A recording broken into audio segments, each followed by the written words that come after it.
to build a business, a virtual assistant business that's going to have legs, we should be thinking about why we even want to do that. Are we committed to it? Could we commit to it? Do we just want to earn enough extra pennies to buy the next designer handbag? Do we want to go on a holiday? To me, these sorts of things are like little shiny objects. They're just dangling there in the background. And if we focus on them enough, we forget about everything else. And we're just looking for that quick fix. When I created the Virtual Assistant project, I started with how to set yourself up for the win. Because starting a business or fixing a business that's a little broken, it's a good time to revisit the whole process, the whole journey of why you wanted to do it. Your why needs to be really strong. Because once you get that designer handbag, tick, goal achieved, now what? You have to work really hard at getting more clients again so you can get that holiday. You need to constantly be selling and always switched on to constantly have clients coming in the door so you can keep getting the bit of money. $100 here, $200 there, $50 there, $500 there. That's too much hard work. So I designed JMJ for the long journey. I wanted clients that were going to be with me for years because I could then count on income. I could create relationships, and ultimately there would be referrals to come from that. So since 2011, that's what I've done. Rightly or wrongly, everything I have tried, it's either worked or it hasn't worked, or I've sacked clients or they've sacked me. I actually had one client sack me because I got sick with COVID. That's a whole other story and a whole other video. We'll go into that. But having a solid process in place will help determine how long you have a business for, how much work you have to put into that business, and how much money you're going to get out of that business. So when I created Module 1, we covered off knowing your why. My why is my husband. He has not had the best of health journeys for many, many years, and spending many hours in corporate wasn't helping him because I needed to be home for him. He spent a lot of time in a wheelchair, and then there were there was all sorts of stuff that I won't go into. But I was better served and better serving him working from home. So the business needed to be able to take care of us. And I was thinking long-term, like I'm thinking retirement, that to get to that stage, which is still quite a few years away, the business has to provide the only source of income for us. And you can't do that and count on that if you're just constantly looking at getting in that client that wants the one document done, and you get a little testimonial that you put out there on your social media and your website, and do you get any business from it? Do you get any repeat business from it? Do you get any repeat business from that one client? I personally wouldn't know because I don't take on one-time clients. I take on clients that need help over months, over years. My longest client has been with me since 2011. And today it is the 15th of June, 2023. So 12 years, which is amazing, don't you think? To have a virtual assistant client that has provided you with systematic and monthly income for all those years. Amazing. Amazing when you think about it. The trust that you build up with that client for this to continue tells me that I'm doing something right, something works. So that's why I'm here sharing it with you. If you apply the learnings that you'll get from doing the virtual assistant project. So in the beginning of your virtual assistant business, before you even start taking on clients, you need to go through a few things, plan, whether you create a business plan or a vision board or whatever it is that's going to help you build that path upwards to where you need to go to achieve what you want to achieve, is knowing your why, understanding the qualifications that you have. Do you need to upgrade your skills? What do your skills lend you to do? So it's no good wanting to be a social media manager if you don't know how to create images, if you don't know the first things about strategy. But you do know how to write amazing content that converts. So maybe being a copywriter as opposed to being a social media manager. So you see where I'm going with that. The next big thing is, how much time do you have?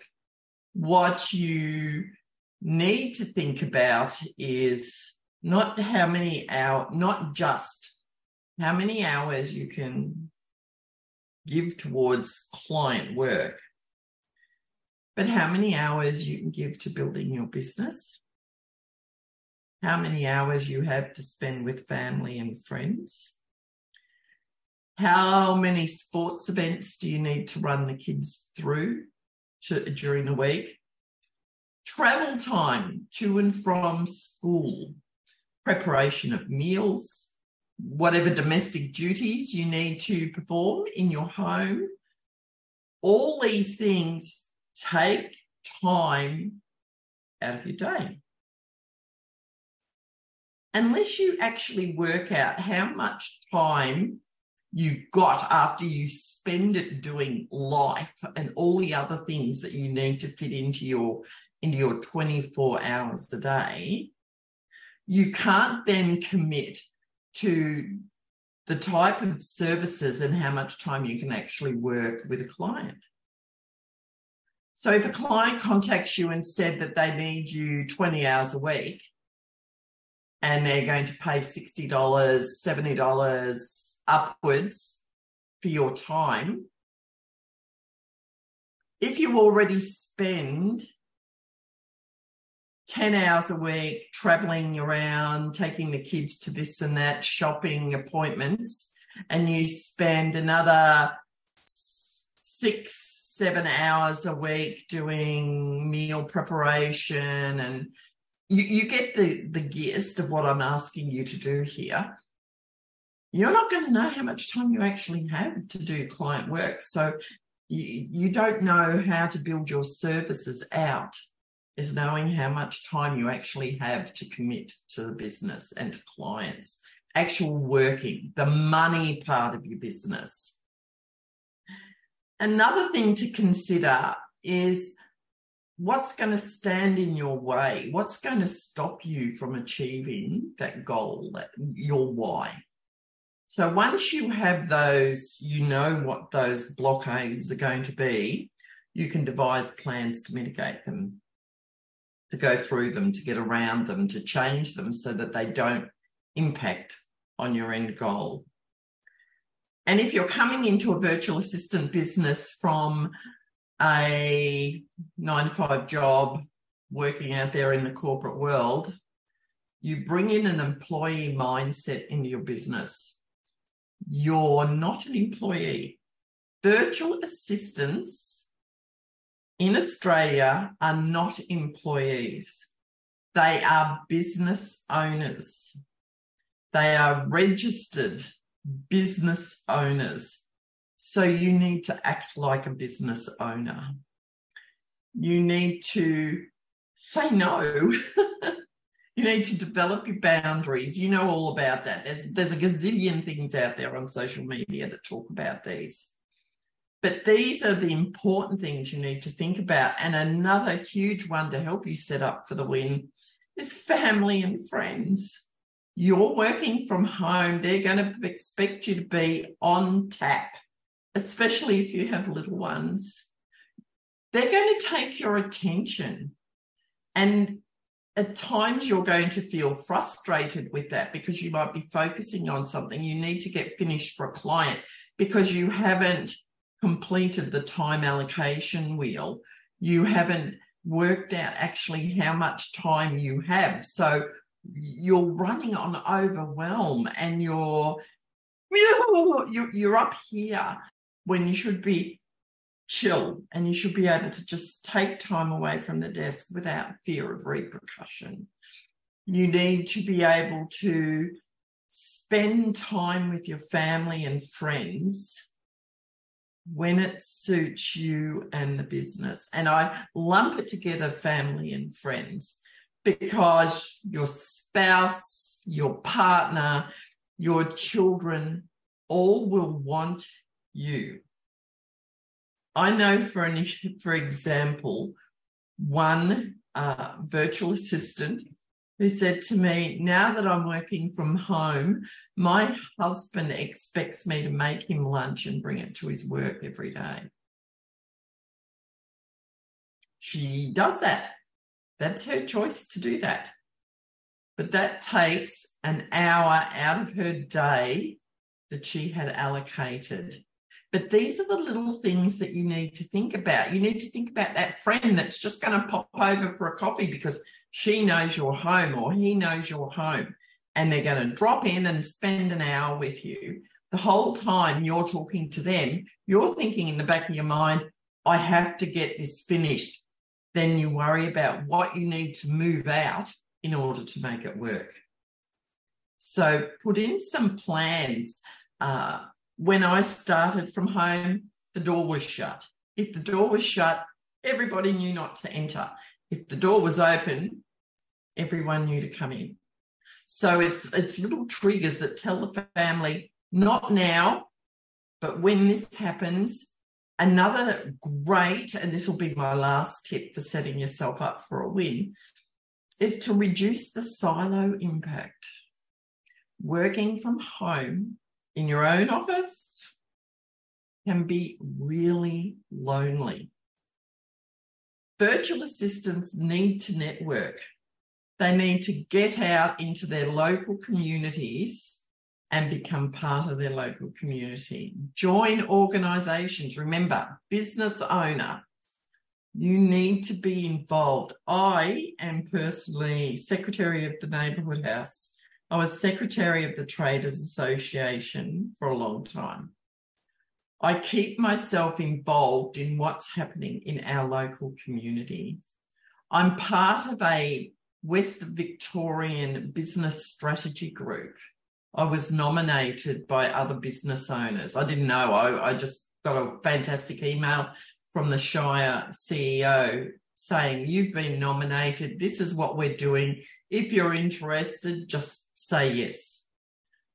I am part of a group now that is making changes to benefit businesses, all businesses, bricks, mortar, work from home, service-based, whatever, on the western side of our state.